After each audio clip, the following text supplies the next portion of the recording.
எப்பா அறிவு, ஞானம், புத்தி இந்த 3 வார்த்தைக்குள்ள வித்தியாசம் என்னப்பா சொல்லுப்பா. என்னப்பா இப்படி கேட்டுட்டீங்க? நெருப்புனா அது வெளிச்சம் தரும், சமைக்க உதவும், அதை தொட்டா சூடாக இருக்கும் அப்படின்ற உண்மையை தெரிஞ்சுக்கிறதும் அந்த தகவலை தெரிந்து கொள்வதும் அறிவு, நாலேஜ். ஆனால் அதே நெருப்பை தொட்டா அது கையில் உள்ள தோலை சுட்டு புண்ணாக்கிடும். அதனால எரியிற நெருப்புக்குள்ளே கையை வைக்கக்கூடாதுன்னு அதனோட விளைவை ஆழமாக புரிந்து கொள்வது புத்தி, அண்டர்ஸ்டாண்டிங். அதே நேரத்தில் நெருப்பு சுடும்னு தெரிஞ்சதுனால சமைக்கும்போது பாத்திரங்களை, கரண்டியை கவனமாக பயன்படுத்தணும்னா, இருட்டு வரும்போது அந்த நெருப்பை வெளிச்சத்துக்கு மட்டும் பாதுகாப்பாக பயன்படுத்தணும்னா, சரியான நேரத்தில் சரியான முறையில் செயல்படுவது ஞானம். நெருப்பு சுடும்னு தெரிகிறது அறிவு, தொட்டா கை வெந்து புண்ணாயிடும்னு புரிந்து கொள்வது புத்தி, கையில் சுடாமல் நெருப்பை சரியாக பயன்படுத்துவது ஞானம்.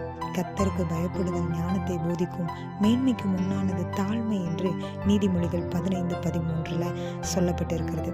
கர்த்தருக்கு பயப்படுகிற அந்த பயமும் அவருக்கு கொடுக்குற அந்த கனமும் தான் நடைமுறை வாழ்க்கையில் எதை, எப்போது, எப்படி சரியாக பயன்படுத்தணுன்ற ஞானத்தை நமக்கு கொடுக்கறது. நம்மை ஞானம் உள்ள மகனாய், மகளாய் மாற்றுவது தான் நம்முடைய பிதாவாகிய தேவனுக்கு சந்தோஷமாக இருக்கிறது. நம்ம எல்லாவித ஞானத்தாலும் நிரப்ப, நடத்த அவர் சர்வ வல்லமையுள்ள தேவனாக இருக்கிறார். ஆமென்.